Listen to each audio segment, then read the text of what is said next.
အားလုံးပဲမင်္ဂလာပါဖွေးဖွေးကိုရီးယားသင်တန်းကနေပြီးတော့ကြိုဆိုပါရစေဒီချယ်ကတော့အခြေခံကိုသင်ကြားပေးမယ့်ဆရာမဒီချယ်ပွဲဖြစ်ပါတယ်အခုကိုရီးယားစကားကိုမသင်ကြားခင်မှာကိုရီးယားစာစတင်ဖြစ်ပေါ်လာပုံလေးကိုဒီချယ်ကရှင်းပြခြင်းပါတယ်ကိုရီးယားစာကို1443ခုနှစ်မှာဆဲကျုံးဘုရင်နဲ့သူ့ရဲ့ပညာရှိမူးမတ်တွေကတည်ထွင်ခဲ့ပါတယ်ဆဲကျုံးဘုရင်ကမတည်ထွင်ခင်မှာတော့ကိုရီးယားစကားကိုဆရာမတို့ကပြောတော့ကိုရီးယားလိုပြောပြီးတော့ရေးတော့တရုတ်လိုရေးခဲ့ကြပါတယ်ဘာသာစကားကနှစ်မျိုးဖြစ်နေတဲ့အတွက်ကိုရီးယားနိုင်ငံမှာစာပေပညာတက်သိတဲ့လူကအရန်ကိုရှားပါလာခဲ့ပြီးတော့အခက်အခဲဖြစ်လာတယ်ပေါ့နော်ဒီအတွက်ဆဲကျုံးဘုရင်ကနေပြီးတော့သူ့ရဲ့ပညာရှိမူးမတ်တွေနဲ့အတူတူကိုရီးယားစာဖြစ်တဲ့ဒီဟန်ဂူကိုတည်ထွင်ခဲ့တာဖြစ်ပါတယ်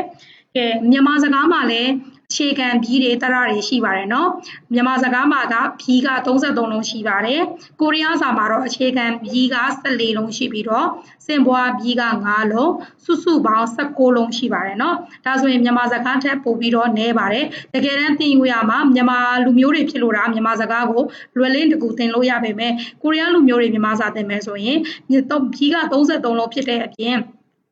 ရေးပုံရေးနည်းကလည်းကိုရီးယားပို့ပြီးတော့ခက်ခဲတဲ့အတွက်မြန်မာစာသင်ရတာတော့ပို့ပြီးခက်တယ်လို့ယူဆကြပါတယ်ပေါ့နော်အခုတရမှာဆိုရင်တော့အခြေခံတရက10လုံးစင်ပွားတရက17လုံးစုစုပေါင်း21လုံးရှိပါတယ်ဒါကတော့ဆရာမတို့ရှိတဲ့အနေအထားလေးတွေကိုပြောပြတာပါအဲကြတော့ပြန်ပြပြောရမယ်ဆိုရင်အခြေခံ B စုစုပေါင်း16လုံးရဲ့အခြေခံတရစုစုပေါင်း21လုံးရဲ့သင်ကြားရမှာဖြစ်ပါတယ်ကဲဒါဆိုရင်သင်ရိုးစာအုပ်လေးကိုစတင်ပြီးတော့ကြည့်ကြအောင်နော်ကဲဒါတွေကတော့အခြေခံဘီးတွေဖြစ်ပါတယ်အခုလက်ရှိမှာတော့ဘာတွေကဘာမှမသိသေးတဲ့အတွက်ဒီအချောင်းလေးတွေเนาะနှစ်ချောင်းလေးတွေတစ်ချောင်းလေးတွေကိုတွေ့နေရမှာဖြစ်ပါတယ်ဒါပေမဲ့လောလောဆယ်ဘာသာစကားကိုစတင်သင်တဲ့ချိန်မှာသူတို့ရဲ့အတန်ထွက်တွေကိုကိုကအတတ်နိုင်ဆုံးနှုတ်ထဲမှာဆွဲမနေအောင်ရုပ်ဖို့လိုပါတယ်ကဲဆရာမကအခြေခံတရ10လုံးကိုအဓိကသင်ပေးပါမယ်เนาะအာယာအောယောโอโยอูยูอีကြတော့လွယ်လေးတစ်ခုဆိုကြအောင်နော်အာယာအောယောအိုယိုဦးယူอีနော်ဒီဟာလေးကိုအနည်းဆုံး9ခေါက်လောက်ရွတ်ပေးပါနော်အဓိကဘယ်စကားလုံးကဖာလဲဆိုတာတွဲမှတ်နိုင်တော့ပိုကောင်းပေမဲ့မရသေးခင်မှာအတန်တော်ပိုင်းလေးကိုအရင်ဆုံးရအောင်လေ့ကျင့်စီခြင်းပါတယ်ဒါကတော့သူ့ရဲ့စင်ပွားတရဖြစ်ပါတယ်ဒါကိုလောလောဆယ်မဖတ်သေးနဲ့အောင်နော်နည်းနည်းခတ်တဲ့အတွက်ပြီးမှသင်ကြားတာပေါ့နော်ပြီးပြီဆိုရင်အခြေခံဘီเนาะအခြေခံဘီလေးတွေသင်ကြည့်ရအောင်အခြေခံဘီကစုစုပေါင်းခုနကဘယ်နှလုံးလို့ပြောခဲ့လဲမှန်ပါတယ်14လုံးပါကြတော့14လုံးကိုစတင်ပြီးတော့သင်ကြည့်ကြအောင်เนาะသာ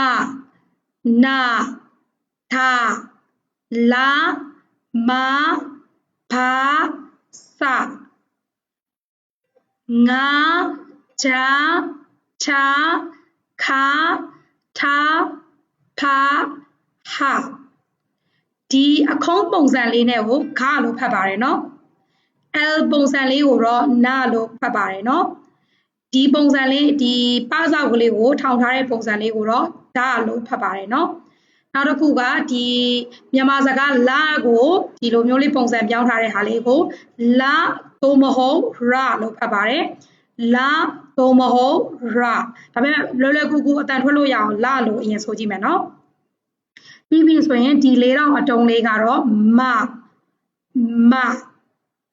ဒီမပုံစံလေးကကြတော့ဘာခေါင်းမိုးပုံစံလေးကတော့စာနောက်တစ်ခုကမြန်မာစာရဲ့ဝလုံးပုံစံလေးကတော့အာသို့မဟုတ်ငါသို့မဟုတ်ငါဒီဟာကိုတန်ပြောင်းလို့လည်းခေါ်ကြပါတယ်နောက်တစ်ခုကဂျာသူ့ရဲ့အထိပ်မှာဒီမြင်းဆောင်ပုံစံလေးပါလာကြတော့ချနောက်တစ်ခုကအင်္ဂလိပ်စာရဲ့7နဲ့တူရယ်เนาะဒီစကားလုံးလေးကိုကြတော့ခပုံစံလေးနဲ့တူတယ်เนาะဒီကောင်လေးကြတော့ထနောက်တစ်ခုကယောမအခရာလေးနဲ့တူရယ်เนาะယောမကဏ္ဍလေးနဲ့တူတဲ့ဟာကြတော့ဖ နောက်တစ်ခုကကြတော့ဟာဟာကဲအဲ့ကြတော့အတန်ထွက်အရင်ဆိုကြည့်အောင်ကာနာဒါလာမာဘာစာငါဂျာသာ